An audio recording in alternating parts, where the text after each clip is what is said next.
Your word is Roblox. Robot.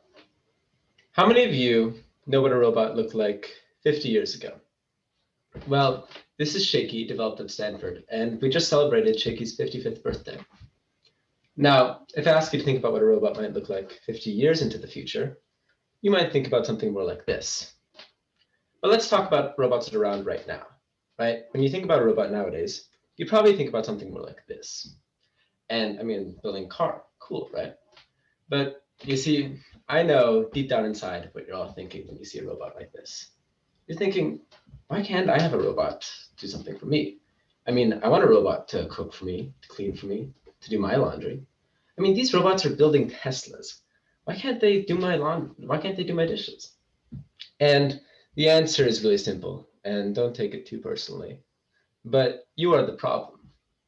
Humans are just too dynamic in nature to be able to have traditional robots keep up. Well, we can have robots do incredibly complex tasks, like building entire planes. These robots are only following very specific pre-programmed instructions on where to stamp out metal, how to rivet, and where to weld. Now let's look at a kitchen. You've got people running around, you've got people working alongside the robot, messing everything up, and you've got a different layout for every kitchen. I mean, to me, it almost makes building the plane sound easier, right? Luckily, this is not the case for long, as cobots, a new class of robots designed specifically to work alongside people, have reached the age of implementation. Collaborative robots, known by their shorthand cobots, are meant to operate in conjunction with and in close proximity to humans to perform their tasks. Unlike their more isolated counterparts, cobots are intentionally built to physically interact with humans in a shared workspace. We can see how they're meant to operate in close proximity to humans in the very way that they're trained. Rather than being programmed to a specific set of steps using programming tools, many cobots are trained simply by humans manipulating the arms and training by example. The cobot will remember the steps and try its best to be able to achieve the end goal optimized every time, achieving increasingly better outcomes. But this is only the beginning. Last time, Shay was up on the stage, and he briefly told you about Flippy, the hamburger making robot. So today, I'm going to tell you about what makes Flippy really special. While the machinery inside of it is, of course, incredibly complex, Flippy's greatness comes from its AI that allows it to work alongside humans. Dubbed Miso AI, Flippy is able to see, serve, and move unlike any robot before.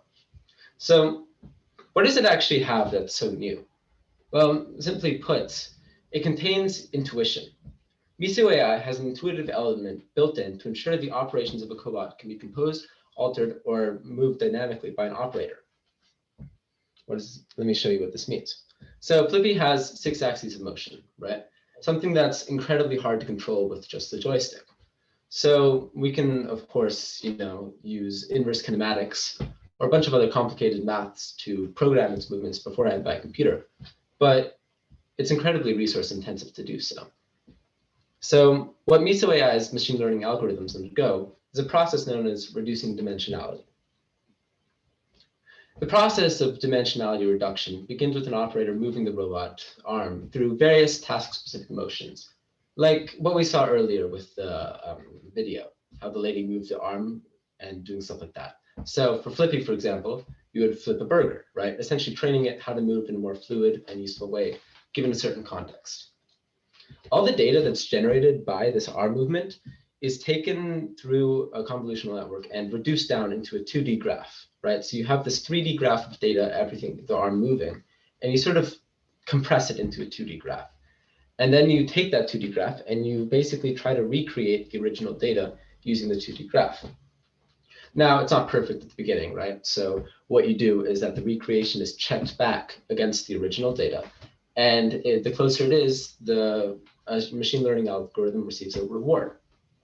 This happens again and again until you get a robot that can very well sort of recreate the original data using the reduced data. And that's it. All that needs to happen next is to give the robot a 2-dimensional instructions on a joystick or something, right? And the robot is able to recreate the complex context-dependent actions that it was trained to do so. In experiments, for example, when the users control the robot with this latent action algorithm alone, it could pick up an egg, an apple, and a cup of flour and drop them into a bowl, making sort of an apple pie, so to speak. And what's amazing about this method is that it's faster than any existing approach, right? That would either be something called mode shifting, where you have to move every individual axis one at a time, or where you use multiple joysticks at a time, or 3D joysticks. Once robots get good enough, like Flippy, for example, they can perform entire tasks on their own, even with environmental interference and without joystick input. But that's not all. Today, there's hundreds of other robotics intelligence systems tackling thousands of other dynamic robotics problems. So be it our smart vision for agricultural robots, or human and canine locomotion in robots like Atlas or Spot, our robots are getting better at interacting with the world every day. Thank you.